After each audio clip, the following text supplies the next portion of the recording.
തരം ക്ലാസുകളിൽ നാളികേരാധിഷ്ഠിതമായി വിവിധ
കോർപ്പറേറ്റ് ഡെവലപ്മെൻറ്റ് ബോർഡിൻ്റെ സെക്രട്ടറി ഏറ്റവും ബഹുമാനായ ശ്രീ ആർ മധു, ഡയറക്ടർ ബഹുമാനിയായ ശ്രീമതി ടി ബാല സുബഹരി,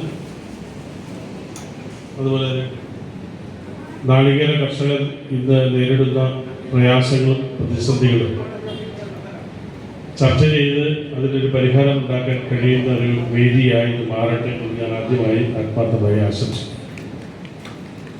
നമുക്കറിയാം, ഇന്ത്യയിൽ ഏറ്റവും കൂടുതൽ നാളികേരം ഈ ചർച്ചയിൽ പങ്കെടുക്കുകയും അവരുടെ സംശയങ്ങളും അവരുടെ പ്രയാസങ്ങളും അവരുടെ നാളുകളിലെ മുന്നോട്ടുള്ള പ്രവർത്തനങ്ങളുമെല്ലാം വിലയിരുത്താൻ കഴിയുന്ന രീതിയിൽ ഇത് ഈ ബോർഡിൻ്റെ ഈ 45ാമത് ജന്മദിന ആഘോഷ പരിപാടിയിൽ മാറട്ടെ എന്ന് മാത്രം ആശംസിക്കാൻ ഒരു എളിയ ജനപ്രതിനിധി എന്നുള്ളതിൽ ആഗ്രഹിച്ചുകൊണ്ട് എല്ലാവർക്കും പുതുവത്സരത്തിൻ്റെ ആശംസകൾ വൈകിയാണെങ്കിൽ നേർന്നുകൊണ്ട് ഈ ആഘോഷ പരിപാടികൾ ഔപചാരികമായി ഉദ്ഘാടനം ചെയ്ത് അറിയിക്കുന്നു. നമസ്കാരം.